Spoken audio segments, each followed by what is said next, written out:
بسم اللہ الرحمن الرحیم نحمدہ و نصلی علی رسولہ الکریم اما بعد۔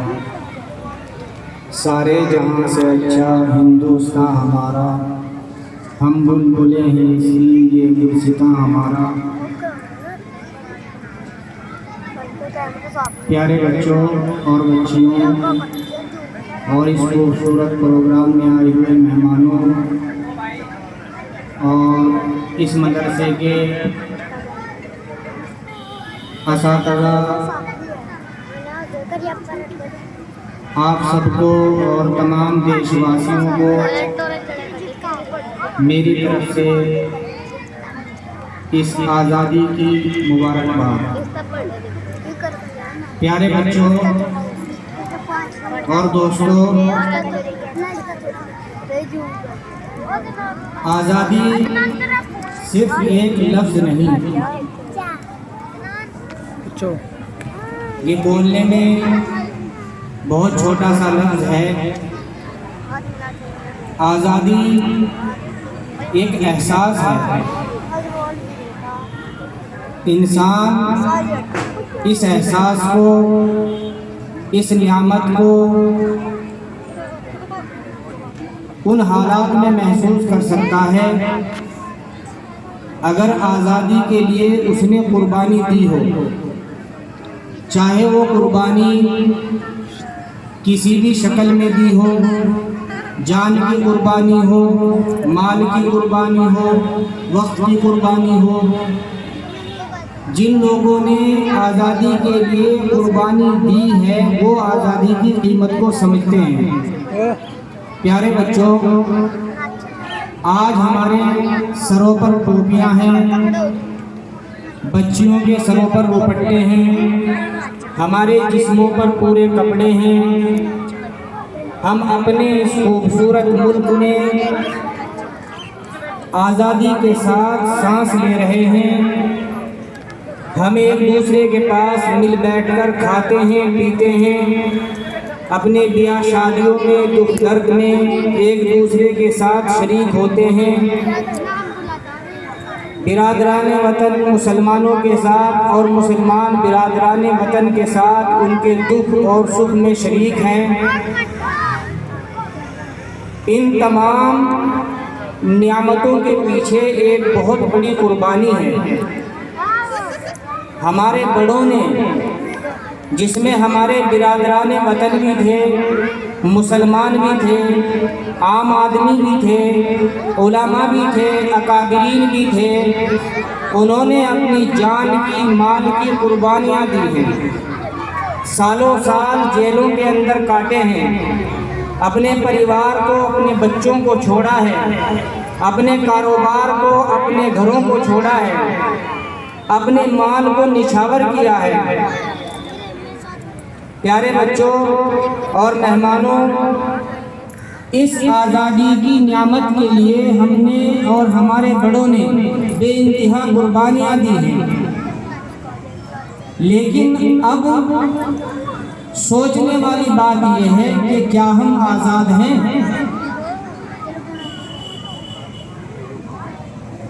یقیناً ہم آزاد ہیں، لیکن ہماری آزادی جکڑی ہوئی آزادی ہے۔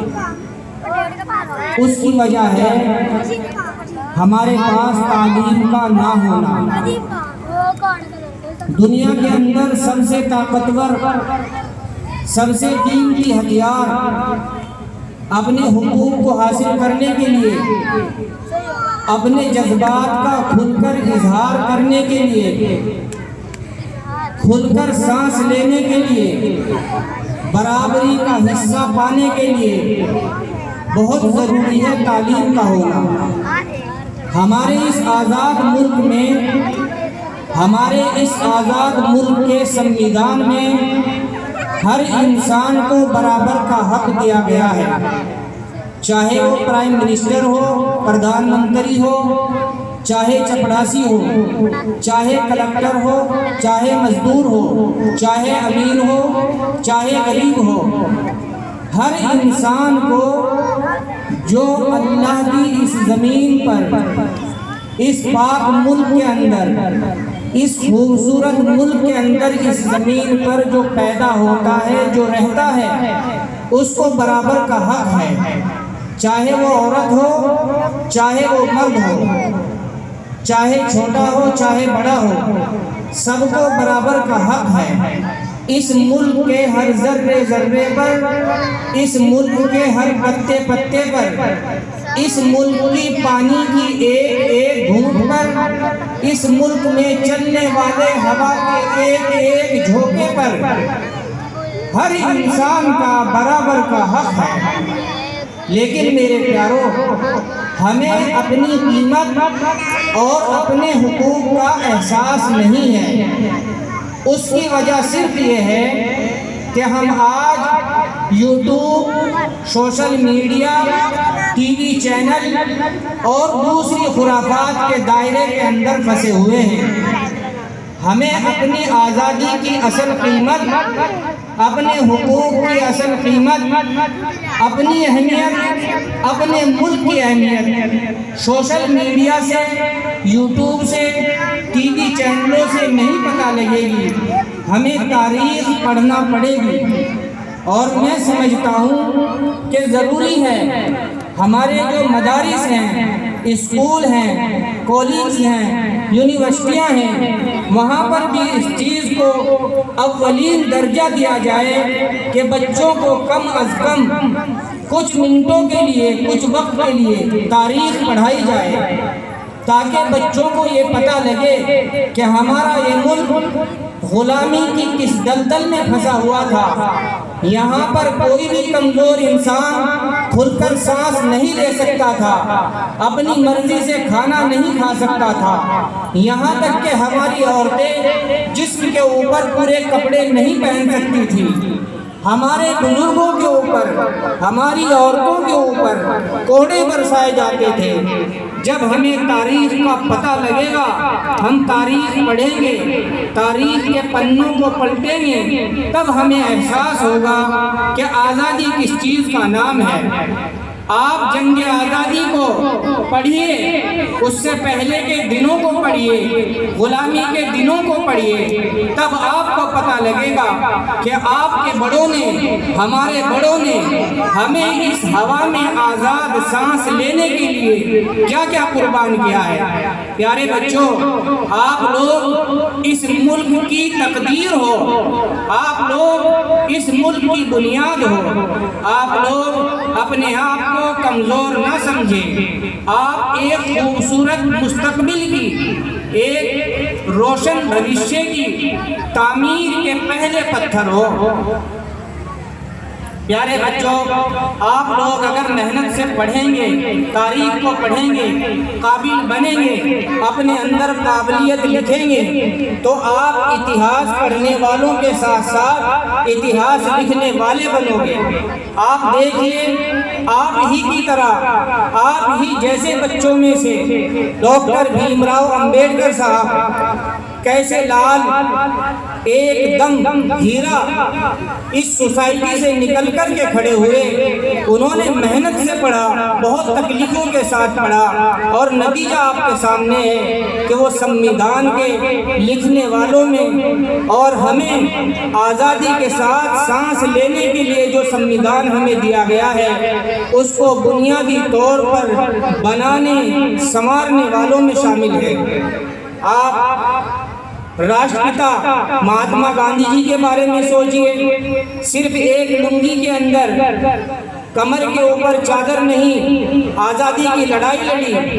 وہ کمزور نہیں تھے، ایسا نہیں کہ ان کے پاس کچھ نہیں تھا، بیرسٹر تھے، ودیش سے پڑھ کر کے آئے تھے، تاریخ پڑھی تھی، انگریزوں کے ظلم و ستم دیکھے تھے، اپنی قوم کا، اپنے ملک کا درد ان کے اندر پیدا ہوا، انہوں نے سب کچھ چھوڑ کر، قربان کر کے اپنے ملک کی آزادی کے لیے قربانی دی۔ پیارے بچوں، قربانی کا جذبہ، آزادی کا جذبہ طبقہ ایسے ہی پیدا نہیں ہوتا۔ مولانا ابوالکلام آزاد صاحب کو دیکھ لیجئے، حضرت حاجی امداد اللہ مہاجر مکی صاحب کو دیکھ لیجئے، اشفاق اللہ خان صاحب کو دیکھ لیجئے۔ ہمارے ہزاروں نہیں لاکھوں ایسے رہبر ہمارے بڑے جنہوں نے اس ملک کے لیے قربانیاں دی، اپنی جانیں نچھاور کر دی، سالوں جیلوں میں رہے، تب آپ آج چین کی سانس لے رہے ہیں۔ پیارے بچوں، آج آپ بچے ہو، کل ہم بچے تھے، اس سے پہلے ہمارے ماں باپ بچے تھے، ہمارے بڑوں نے قربانیاں دی تو آج ہم آزادی کی سانس لے رہے ہیں۔ آپ یاد رکھو، اگر آج آپ قربانی نہیں دو گے، آپ نہیں پڑھو گے، اپنی ذہنیت کو صحیح نہیں کرو گے، اپنی تربیت پر دھیان نہیں دو گے تو آپ کی نسلیں آزادی میں سانس نہیں لے پائیں گے۔ پیارے بچوں اور مہمانوں، کہنے کے لیے اور بتانے کے لیے تو میرے پاس بہت کچھ تھا، لیکن مجھے ذمہ داروں نے بہت کم وقت دیا، اسی لیے میں آخری بات یہ کہہ کر اپنی بات ختم کرتا ہوں کہ بنا قربانی کے کبھی بھی کوئی پھول نہیں کھلتا۔ پیارے بچوں، جب تک زمین کو روندا نہیں جاتا، جب تک اس میں ہل چلایا نہیں جاتا، جب تک اس کو سینچا نہیں جاتا، وہ گلشن میں تبدیل نہیں ہوتی۔ آج آپ کی زندگی میں آنے والی سختیاں، آپ کے استادوں کی ڈانٹ، آپ کے والدین کی سختیاں آپ کے لیے اس پانی اور کھاد اور اس ہل کی طرح ہے جو زمین کے اوپر چلا کر ایک گلشن تیار کیا جاتا ہے۔ آپ ان سختیوں کو برداشت کیجئے اور ٹی وی، یوٹیوب اور سوشل میڈیا سے باہر نکل کر اپنی زندگی کو کتابوں کے ساتھ جوڑیے، اپنے استادوں کے ساتھ جوڑیے، اپنے مدرسوں کے ساتھ، اپنے اسکولوں کے ساتھ جوڑیے، تب آپ اس گلشن میں کھلنے والے پھولوں کی طرح مہکیں گے اور ایک خوبصورت اور مستقبل کے ایک روشن اور ایک ترقی یافتہ ملک کی بنیاد کے پتھر بنیں گے اور ملک کی ترقی میں آپ کا یوگدان ہوگا۔ آپ تاریخ لکھنے والوں میں شامل ہو جائیں گے، جیسے آج ہم اپنے سے پہلے لوگوں کے نام لے کر کے ان کو یاد کر رہے ہیں، ان کو خراج عقیدت پیش کر رہے ہیں، اسی طریقے سے آپ لوگوں کو بھی آنے والے کل میں یاد کیا جائے گا۔ آخری دنیا تک، رہتی دنیا تک آپ تاریخ کے اندر لکھے جائیں گے، لیکن اس کے لیے شرط یہ ہے کہ آپ پڑھیں، پڑھیں، اپنے بڑوں کا ادب احترام کریں، کتابوں سے جڑیں، اپنی تعلیم پر توجہ دیں۔ اللہ تعالی ہم سب کو عمل کی توفیق نصیب فرمائے۔ وآخر دعوانا الحمدللہ رب العالمین۔